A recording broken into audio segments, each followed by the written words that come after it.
ainda mais. Abram comigo suas Bíblias, por gentileza, em 2 Timóteo. 2 Timóteo, capítulo 1.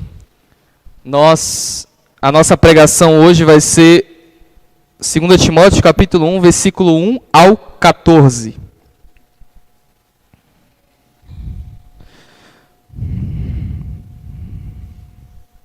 Segunda Timóteo, capítulo 1, versículo 1 ao 14.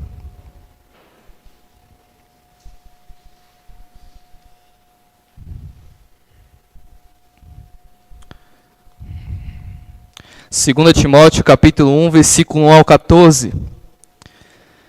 Diz assim: Paulo, apóstolo de Cristo Jesus, pela vontade de Deus, conforme a promessa da vida em Cristo Jesus, ao amado filho Timóteo.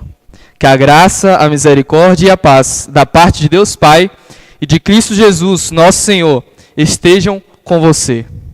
Dou graças a Deus, a quem desde os meus antepassados sirvo com a consciência limpa, porque sem cessar lembro de você nas minhas orações, noite e dia.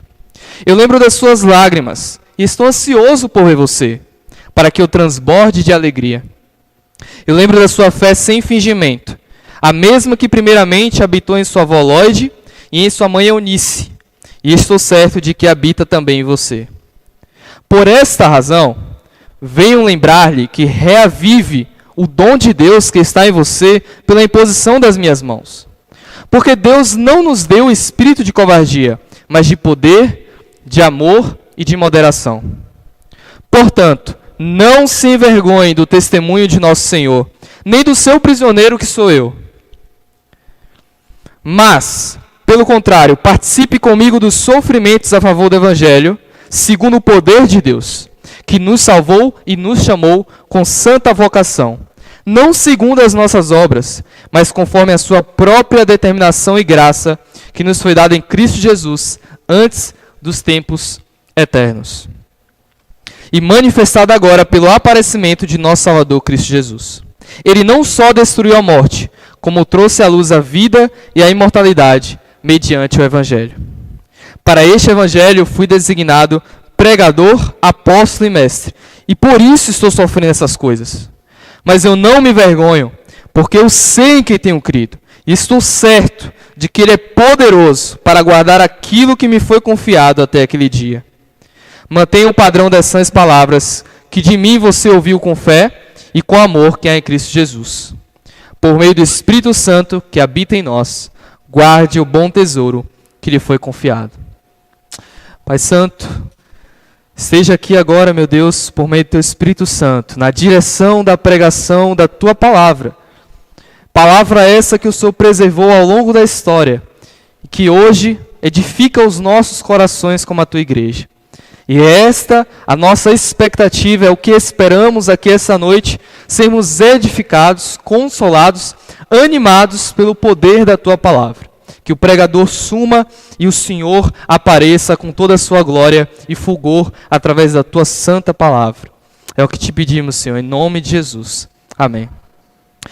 Paulo, apóstolo de Cristo Jesus, pela vontade de Deus, conforme a promessa da vida em Cristo Jesus, ao amado filho Timóteo, que a graça, a misericórdia e a paz da parte de Deus Pai e de Cristo Jesus, nosso Senhor, estejam com você. Deixa eu te fazer uma pergunta.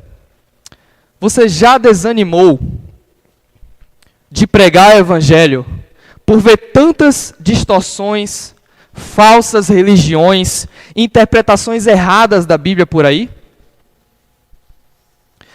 Você já desanimou da igreja por ver tantos escândalos de líderes?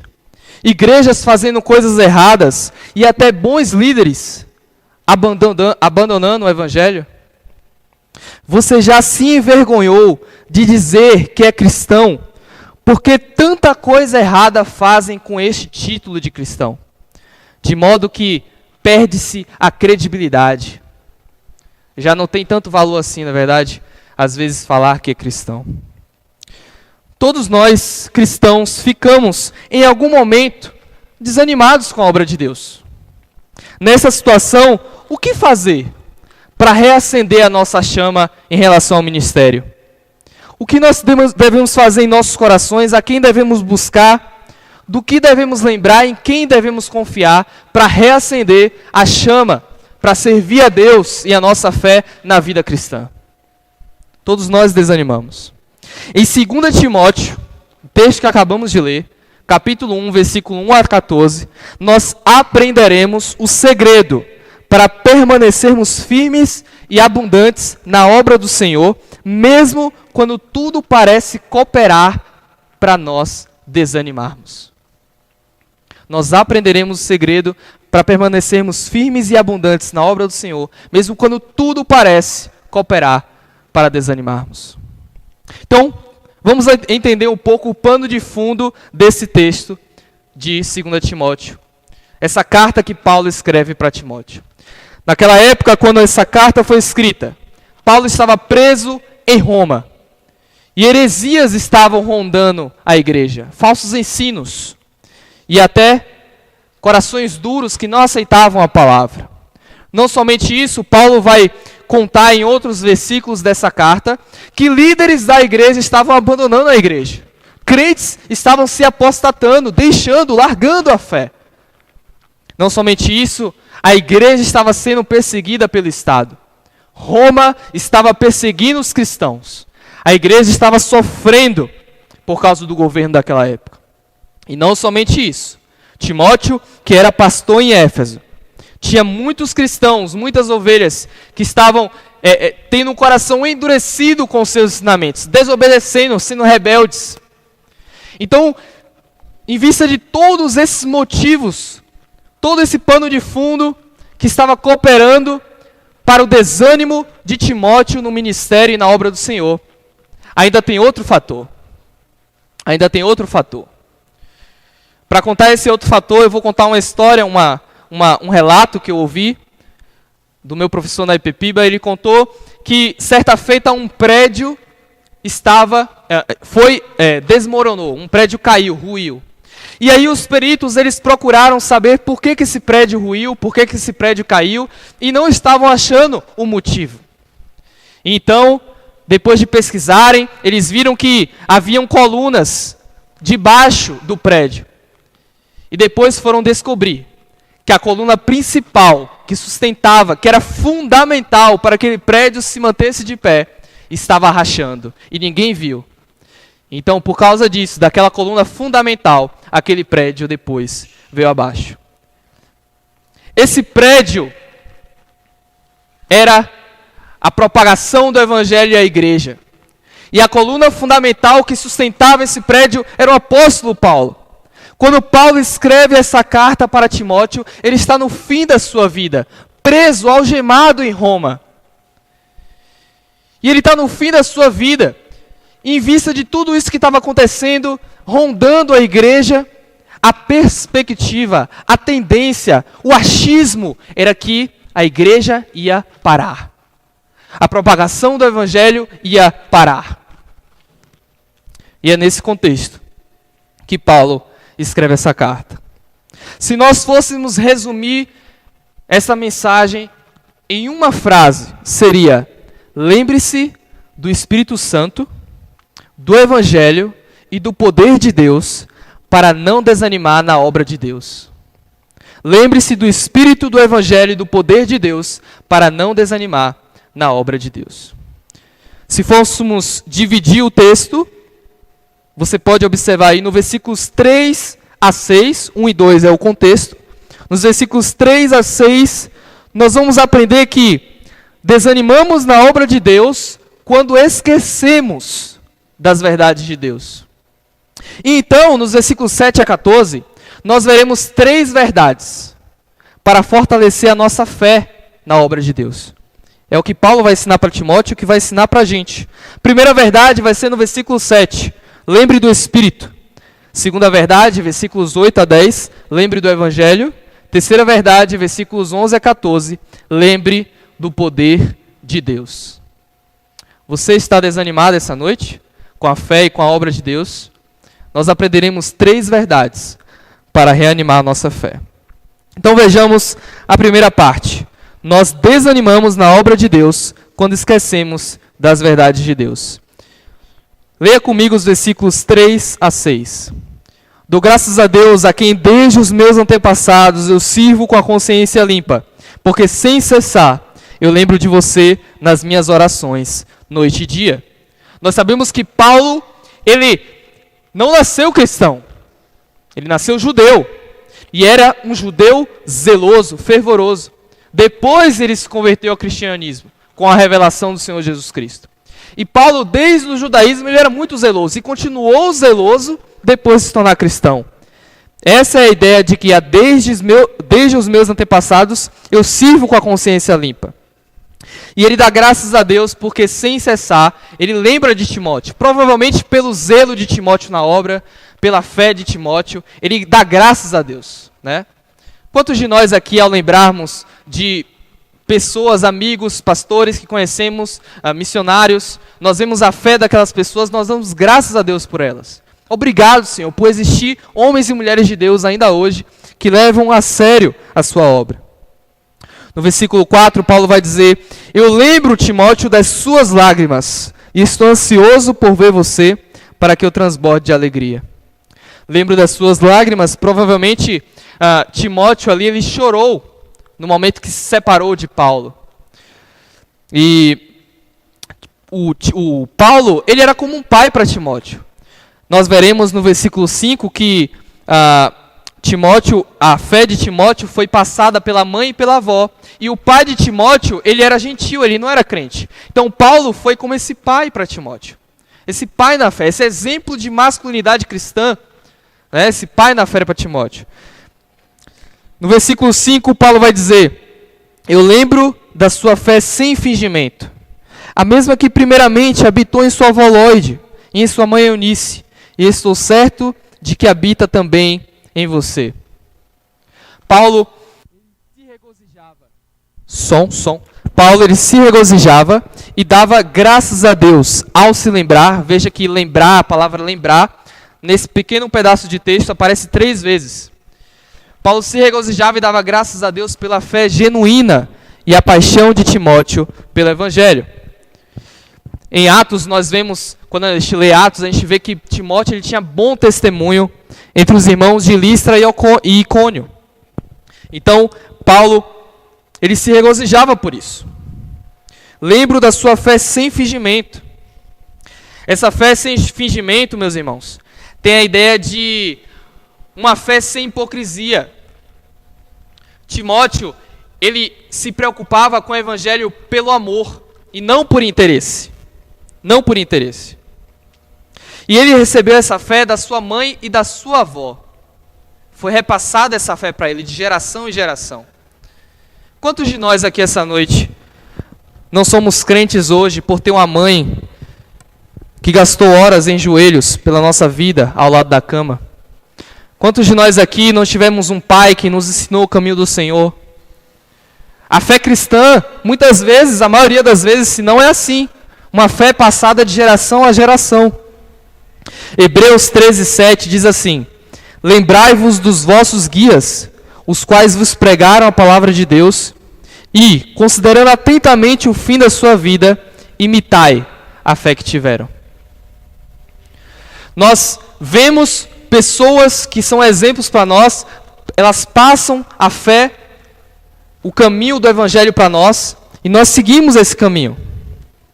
E aqui na igreja, nós podemos imitar a fé de algumas pessoas, da maioria, mas especialmente algumas pessoas, que por qualificações bíblicas foram colocadas nessas posições. Por exemplo, nós temos diáconos aqui na igreja, temos o irmão Cláudio que está em treinamento, temos o irmão Wilson, né? Nós temos os presbíteros, nós temos o Rafael que está em treinamento, nós temos o Gil, o José Hilário que é pastor. Nós precisamos imitar a fé deles. Como é que eles tratam as esposas deles? Como é que eles educam os filhos deles? Como é a vida devocional deles? Qual é o zelo deles pela obra de Deus? Porque eles estão nessa posição porque nós como igreja enxergamos as qualificações bíblicas neles. Então nós precisamos imitar a fé que eles têm. Eles são exemplos para nós, né? Olha comigo o versículo 6. Por esta razão, Timóteo, eu venho lembrar-lhe que reavive o dom de Deus que está em você pela imposição das minhas mãos. A palavra reavive aqui, você provavelmente está usando a tradução Nova Almeida atualizada, que é a tradução padrão da nossa igreja.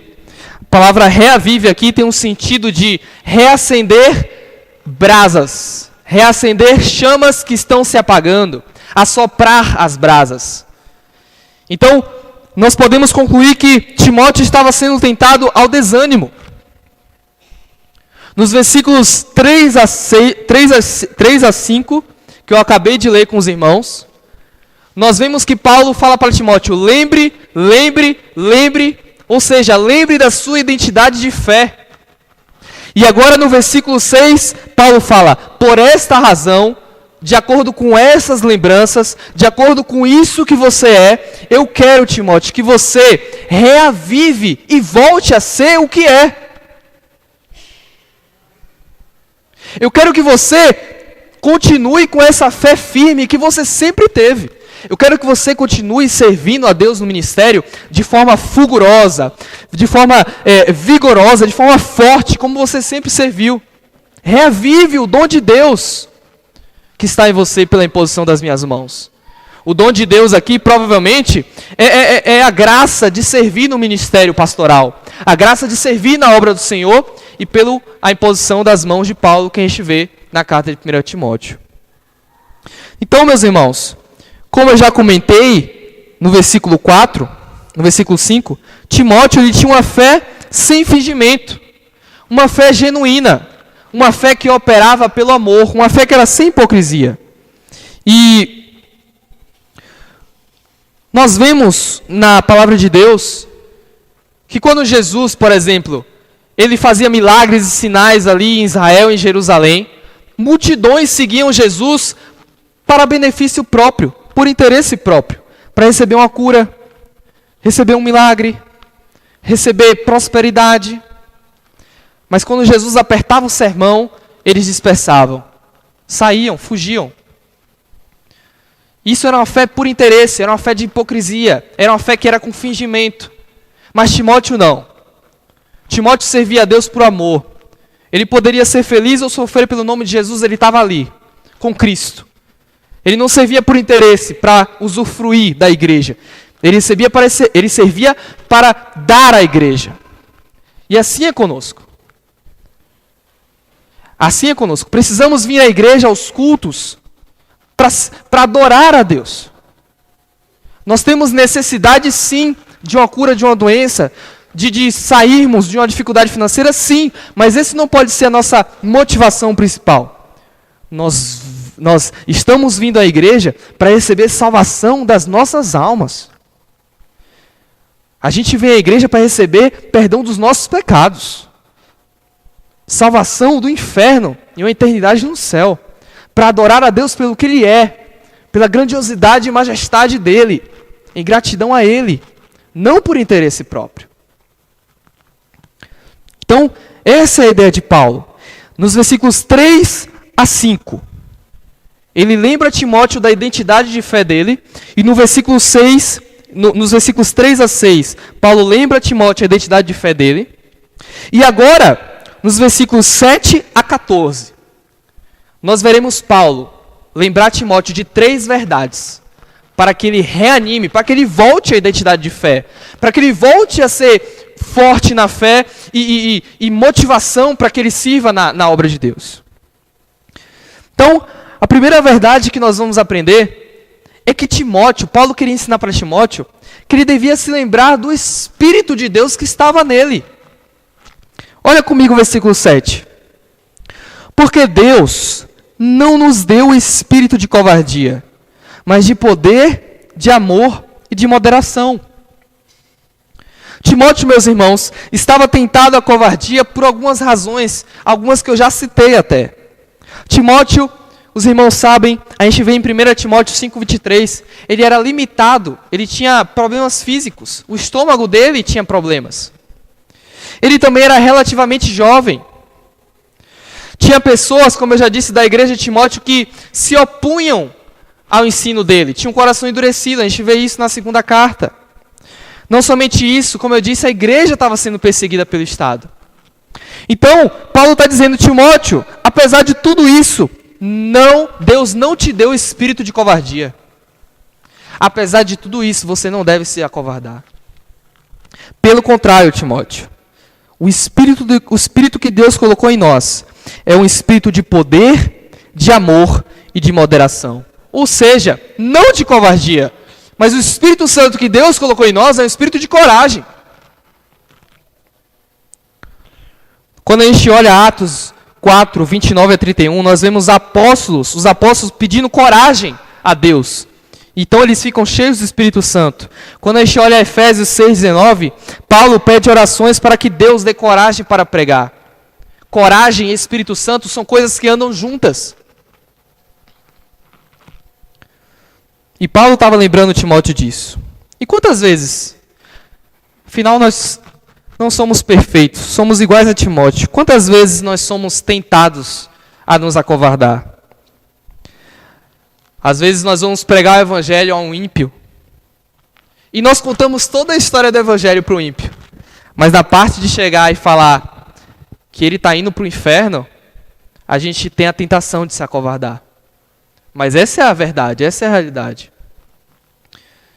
Ou então, nós temos um problema com o nosso irmão, e aí nós precisamos pedir perdão a ele, ou confessar os nossos pecados para alguém. Nós somos tentados a nos acovardar. Né? Ou então, um pastor que precisa disciplinar um irmão da igreja que está em pecado, e isso pode custar o ministério. Isso tende a nos acovardar. Ou confrontar nós mesmos aqui, confrontar um irmão na igreja, que a gente vê que está em pecado, confrontar ele. E se a gente fizer isso, a gente vai perder a amizade dele. E a gente tem a tentação de nos acovardar. Ou uma reunião de família. Sabe aquele Natal com a família, com os parentes? E aí, eles falam várias besteiras, são todos ímpios, eles falam coisas que não agradam a Deus, e a gente fica meio nos acovardando ali, né, de colocar a nossa identidade de cristão, de nos apartar daquilo ali. Mas nessas horas, meus irmãos, a gente precisa pedir coragem a Deus, como os apóstolos faziam, como Paulo fazia, para que por meio do Espírito Santo a gente tenha coragem. Por nós mesmos, a nossa tendência é nos acovardarmos. Mas se buscarmos coragem do Senhor em oração, força do Espírito Santo, Deus vai nos dar uma capacidade que não está em nós. E nós conseguiremos testemunhar do Evangelho. Então vejamos agora a segunda verdade, para que a nossa fé na obra de Deus e nossa fé como cristãos seja reanimados. Paulo vai ensinar para Timóteo agora que nós devemos lembrar do Evangelho. Leia comigo os versículos 8 a 10. Portanto, não se envergonhe do testemunho de nosso Senhor, nem do seu prisioneiro que sou eu. Pelo contrário, participe comigo dos sofrimentos a favor do Evangelho, segundo o poder de Deus. Os versículos 9 a 10 vão adentrar mais nessa questão do Evangelho propriamente dita, mas aqui nos versículos 8 nós precisamos fazer alguns comentários. Ser preso, meus irmãos, é algo vergonhoso perante a sociedade. E Paulo vai dizer aqui no versículo 8, não se envergonhe do testemunho de nosso Senhor. Nosso Senhor quem? Jesus Cristo. Naquela época, meus irmãos, Jesus morreu da forma mais vergonhosa. Ele morreu na cruz romana. Para os irmãos terem noção, um cidadão romano não poderia morrer na cruz de tão vergonhoso que era. E o Senhor Jesus morreu nessa cruz.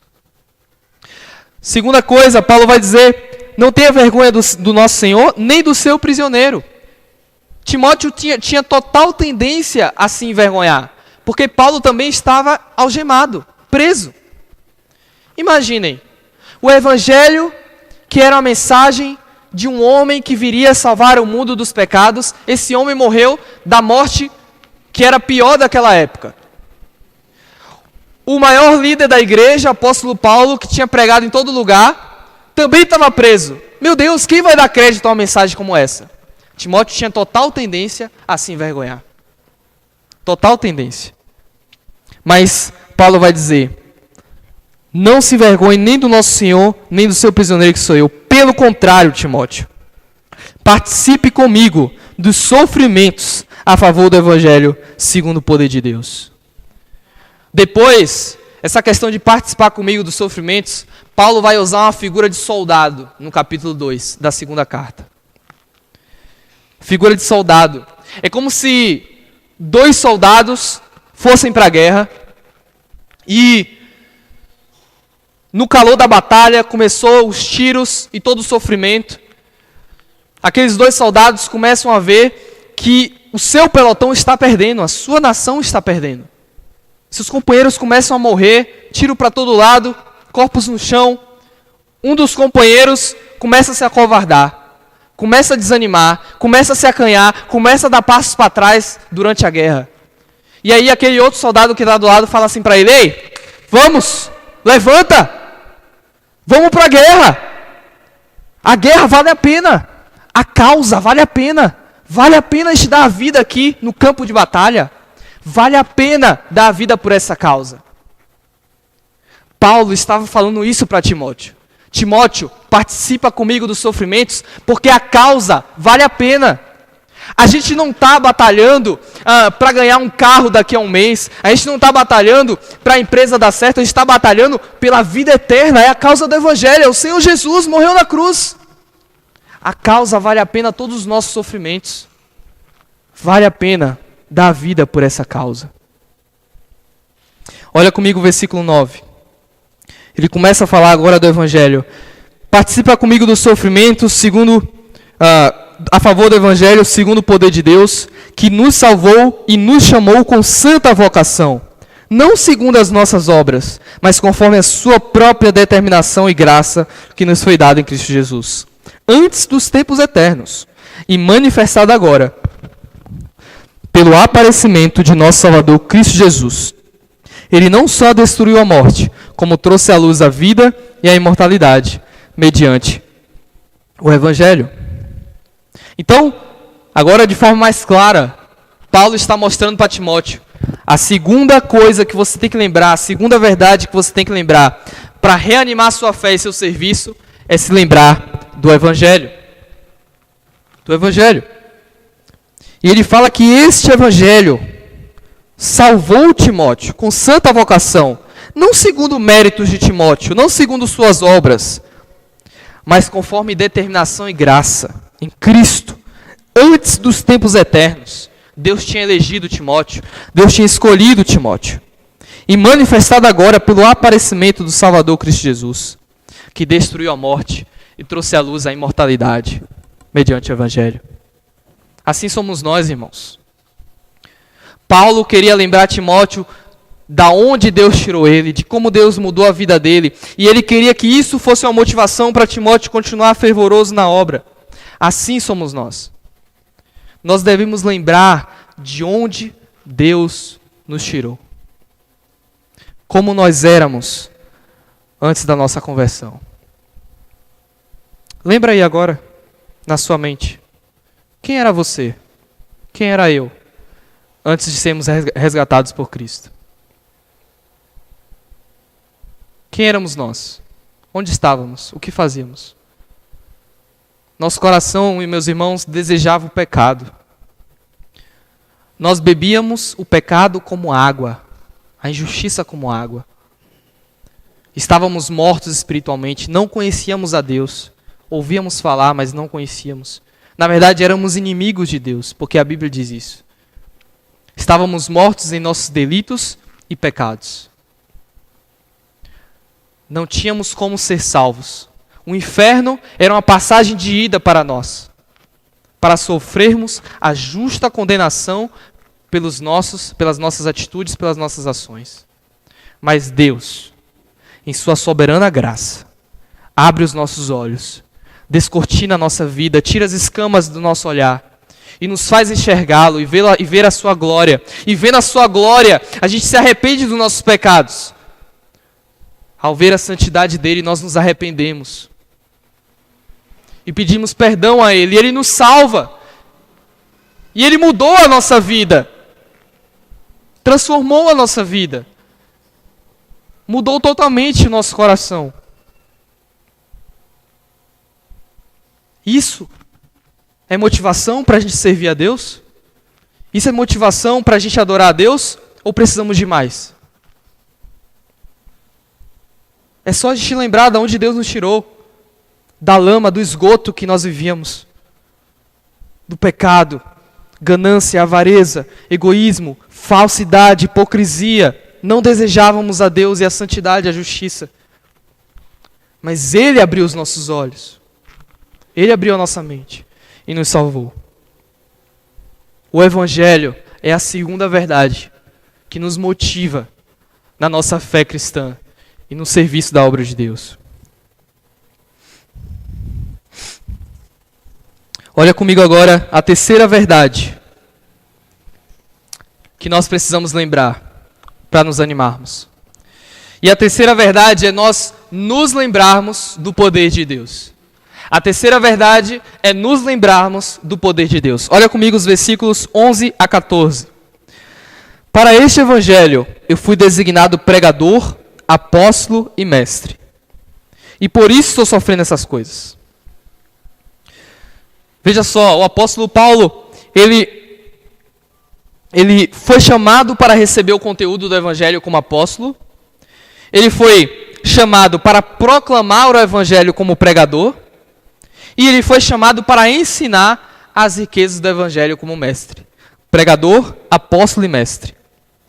E nós sabemos que quanto mais alto, quanto mais você quer servir a Deus, quanto maior é a sua responsabilidade na igreja, mais dificuldades você terá. Uma vez um pastor, foi o José Hilário, ele falou comigo assim: quando nós nos preparamos para entrar no ministério pastoral, o diabo faz uma mira nas nossas costas. Porque se a gente cai, muitos caem com a nossa influência. E o apóstolo Paulo era esse. E no versículo 12 ele fala: e por isso, por eu ser designado pregador, apóstolo e mestre, eu estou sofrendo essas coisas. Eu estou aqui algemado, preso em Roma. Mas eu não me envergonho, porque eu sei em quem tenho crido, e estou certo de que Ele é poderoso para guardar aquilo que me foi confiado até aquele dia. Aquilo que me foi confiado é, de forma geral, o ministério da pregação do Evangelho, o avanço do Evangelho. E por Paulo estar preso em Roma, a tendência é achar que a pregação do Evangelho vai acabar. Afinal, como eu disse na introdução do sermão, Paulo ele era como a coluna que sustentava a igreja. Ele era o maior líder. Então a tendência é, como ele estava preso, achar que a pregação do Evangelho iria acabar.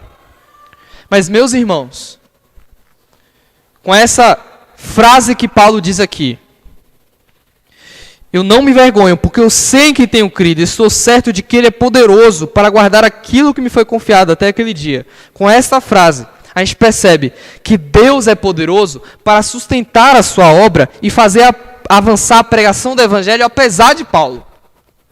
Apesar de Paulo. Paulo estava preso. Ele não tinha total liberdade para pregar o Evangelho. Mas ele fala: eu sei que o meu Deus é poderoso para fazer o Evangelho avançar, apesar de mim. Ele me confiou o ministério da pregação, mas eu estou preso. Mas Ele vai concluir a sua obra. Deus sustenta a sua obra. No versículo 13, acompanhe comigo. Ele fala para Timóteo: mantenha o padrão das sãs palavras que de mim você ouviu com fé e com amor que está em Cristo Jesus. Por meio do Espírito Santo que habita em nós, guarde o bom tesouro que lhe foi confiado. Ou seja, Timóteo, eu escrevi diretrizes, escrevi ordens, escrevi instruções para você ser um pastor fiel, um pastor excelente, um pastor do padrão que Deus deseja. E mesmo que agora você esteja tentado a desanimar, eu quero te dizer: mantenha, apesar das dificuldades, apesar das perseguições, apesar do seu desânimo, apesar da sua fraqueza, apesar dos seus tropeços, mantenha, mesmo assim, o padrão das sãs palavras. Mantenha um padrão que de mim você ouviu, com fé e com amor que é em Cristo Jesus. Versículo 14. por meio do Espírito Santo que habita em nós, guarde o bom tesouro que lhe foi confiado. Timóteo ele não estava preso igual a Paulo. Então ele tinha mais liberdade para pregar o evangelho. Nós sabemos que Timóteo ele andou com Paulo por alguns anos, sendo discípulo pessoal dele, como um delegado apostólico, né? Ele recebia ordens apostólicas e cumpria. Então Timóteo também era um líder na igreja. E Paulo fala para ele, você está em liberdade, por meio do Espírito Santo que habita em nós, prega o evangelho. Prega o evangelho. Você é falho, Timóteo, mas por meio do Espírito Santo, prega o evangelho. Você está até tendendo a desanimar, a se envergonhar, a se acovardar. Mas por meio do Espírito Santo, o Espírito Santo esse que eu falei para você no versículo 7. Por meio dele, pela capacitação de Deus, continua, mantém o padrão, não desiste. Porque quando tu é fraco, Deus é forte. Porque quando tu não consegue, Deus consegue. Porque quando tu trabalha, mas quando tu ora, Deus trabalha. Deus trabalha. E quantas vezes, meus irmãos, vou compartilhar algo meu. Eu estou ali na internet e eu saio desanimado. Ao ver escândalos na internet de líderes da igreja. Eu ligo minha televisão e eu fico horrorizado com o que eu vejo, com o que fazem com o evangelho da teologia da prosperidade ali. Só pede dinheiro. A gente fica desanimado. Olha a situação da igreja. Meu Deus do céu. Né? Mas nós precisamos esclarecer uma coisa. Que apesar da muita vergonha que a igreja passa, isso muitas vezes vem dos ímpios que estão dentro da igreja. Jesus falou que a igreja, até o dia que ele irá vir, a igreja é composta de ovelhas e bodes, joio e trigo. Há ímpios dentro da igreja. Há ímpios nessa igreja. Toda a igreja. Pessoas que são religiosos, mas ainda não nasceram de novo. Não tiveram o coração transformado. Ainda não entregaram totalmente as suas vidas ao Senhor. Entregaram tudo por Cristo. E aí o diabo usa essa parte da igreja, os ímpios, muitas vezes, para manchar a reputação da igreja. Para manchar a imagem da igreja. Mas nós precisamos lembrar que os verdadeiros crentes continuam firmes, continuam na obra, continuam fiéis. Há 7.000 que ainda não se dobraram os joelhos a Baal. A igreja continua avançando, sem parar, porque assim Cristo prometeu. Indo para a nossa conclusão, meus irmãos. De acordo com esse texto, de desânimo que estava rondando a igreja quando Paulo escreve essa carta a Timóteo. Apostasia dos líderes, abandono do evangelho, heresias, perseguição da igreja. Tudo isso influenciando para o desânimo. Meus irmãos, ao longo da história da Bíblia, sempre houveram momentos como esse. 2 Timóteo não é a primeira vez. Momentos como onde o bastão de um líder da igreja seria passado. Alguém importante da igreja estava perto de morrer ou passando o ministério e gerava insegurança. Ou então momentos ao longo da história bíblica onde líderes estavam abandonando a fé. Apostasia, gerando desânimo. Ou então parecia que a obra de Deus ia parar, ia acabar. Mas não acabava. Mas Deus, meus irmãos, não o homem, Deus, soberanamente, ao longo de toda a história da Bíblia, sempre sustentou a sua obra. E Ele sempre levanta novos servos para continuá-la, dar continuidade à história da redenção. Eu vou citar alguns exemplos, preste atenção. Primeiro exemplo, Moisés e Josué, Deuteronômio 34. Deus levanta Moisés como um líder, um homem que tinha dificuldade para falar, prepara Moisés e usa Moisés para tirar o povo da escravidão do Egito com milagres e sinais.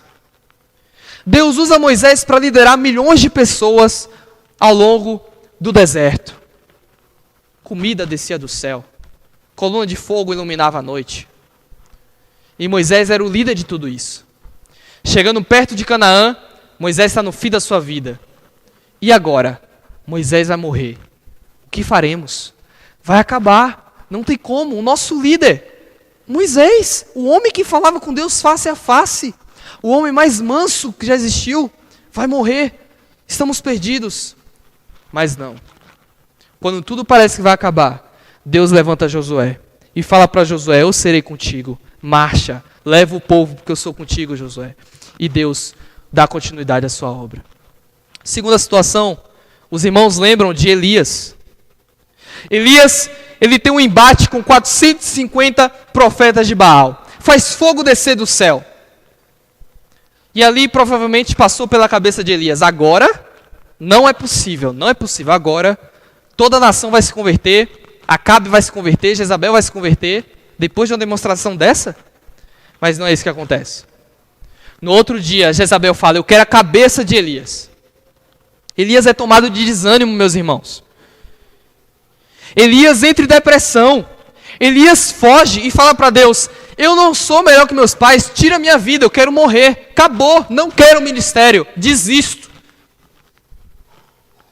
E aí, mais uma vez, quando parece que tudo vai acabar, que a obra de Deus vai parar, Deus vai lá e sustenta a sua obra. Ele vai até Elias: Elias, eu estou no controle. Vai lá e unge um novo rei. Vai lá e levanta um profeta em teu lugar. E eu quero te dizer mais uma coisa, tá? Há 7.000 que ainda não dobrou os joelhos a Baal. Porque eu sustento o meu povo, eu sustento a minha igreja, eu sustento a minha obra, apesar dos homens. E o que diremos então, meus irmãos, do Senhor Jesus Cristo? O Deus que encarnou e mostrou para os seus discípulos e para toda Israel, com sinais e milagres, que Ele era o verdadeiro Deus. E então, para cumprir a profecia, Ele morre naquela cruz. E ao morrer naquela cruz, todo mundo permanece com Ele, não é verdade? Todo mundo fica ali, os apóstolos ficam ali fortes e firmes, né? Oh, meu Deus, morreu, está ali junto com Ele. Não. Todos abandonaram Jesus. Parecia que tudo acabou. Aquele ali que dizia que era o Messias morreu. Tudo findou. Acabou. Esse louco aí que dizia que ia salvar a humanidade dos pecados. Olha lá, os seus seguidores estão todos com medo. Todos abandonaram Cristo. O diabo até pensou que tinha acabado, mas não, meus irmãos. Eu gosto de uma ilustração de um pastor, Leonard Ravenhill. Ele fala que quando Jesus estava na tumba, o diabo contou até 10. Nos últimos 10 segundos que faltavam para que Jesus não ressuscitasse mais, o diabo começou a falar para os seus demônios, começou a falar para a sua comitiva: olha só, não ressuscitou, falta só 10 segundos. Ele só precisa ficar mais 10 segundos para não ressuscitar mais. A gente ganhou, a gente venceu, acabou, não vai ter mais salvação de ninguém, vai todo mundo para o inferno. Vamos levar todo mundo para o inferno, mais 10 segundos. E aí ele começa a contar: vamos lá, 10, 9, 8, olha lá, está lá morto, ó, não ressuscitou. 7, 6, olha lá, está morto, está cheirando mal. Fica aí, vai lá, todos os demônios agora, fica em cima da pedra, ele não vai ressuscitar, vamos vencer. 5, 4, 3, vamos vencer agora, acabou, não vai cumprir a promessa, acabou a obra de Deus, acabou tudo. 2, 1, ressuscitou. Ressuscitou o Filho de Deus para a redenção dos nossos pecados. Mais uma vez, quando todos abandonam a obra de Deus, a igreja de Deus, e quando tudo parece que vai acabar, que a igreja está perdendo, Deus sustenta a sua obra. Não depende de homens, não depende de nós, sempre dependeu dele. Mateus 16, 18. Jesus vai dizer: também eu te digo que tu és Pedro, e sobre esta pedra edificarei a minha igreja, e as portas do inferno nunca prevalecerão contra ela. Glória a Deus. Meus irmãos, nós podemos ser fortalecidos, porque se nós lermos Hebreus 13, 23, nós veremos que, abra comigo rapidamente em Hebreus 13, 23. Hebreus 13, 23.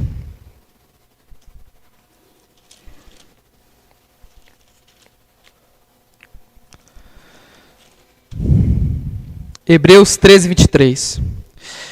O autor de Hebreus escreve sua carta e no final ele fala assim: saibam que o irmão Timóteo foi posto em liberdade. Se ele vier logo, irei vê-los na companhia dele. Timóteo foi fortalecido pelas verdades que Paulo ensinou a ele. Foi fortalecido de tal forma que ele continuou a pregar o evangelho. E mais, ele foi preso, provavelmente. Ele foi preso por amor do nome do Senhor Jesus. Então nós podemos crer que nós também seremos fortalecidos. E mesmo que sejamos presos por causa do evangelho, a eternidade nos aguarda. A eternidade nos aguarda.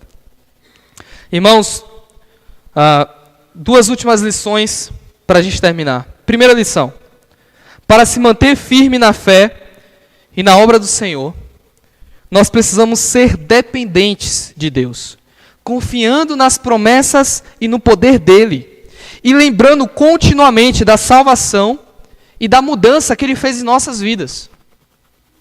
Sermos dependentes dEle, confiando nas promessas dEle e no poder dEle, e se lembrando de onde Ele nos tirou, de onde Ele nos salvou. Segunda lição, meus irmãos, orem pela liderança desta igreja. Orem pelos diáconos dessa igreja. Orem pelos presbíteros. Orem principalmente pelo pastor José Hilário. Incentive-o. Honre-o. Obedeça-o. Não é eu que estou falando, é a Bíblia que ordena que a gente faça isso. O pastor José Hilário também pode desanimar. Os líderes dessa igreja também podem desanimar com o ministério. E nós precisamos ajudá-lo. Hebreus 13, 17 diz assim: obedeçam aos seus líderes e sejam submissos a eles, pois zelam pela alma de vocês, como quem deve prestar contas. Que eles possam fazer isso com alegria e não gemendo. Do contrário, isso não trará proveito nenhum, benefício nenhum para nós. Meus irmãos, Paulo se foi. Timóteo se foi. Os mártires, aqueles que morreram pela igreja, também já passaram. Martinho Lutero, como a gente cantou a música que ele criou, o grande reformador, também já morreu. Billy Graham já cumpriu sua missão, né? Não somente isso, seu Pompílio já passou. Pastor Onéas também já cumpriu sua missão. Agora, meus irmãos, o bastão está sendo passado para nós. Como numa corrida, que um corredor vai passando o bastão para o outro, até chegar ao final. Nós precisamos pegar esse bastão, confiar em Deus, depender dEle, lembrar do que Ele faz por nós, e confiar no poder dEle, para honrar a igreja nesta época difícil. Que Deus nos ajude a honrar, nos gastar e morrer pela causa de Deus, sem desanimar. Amém?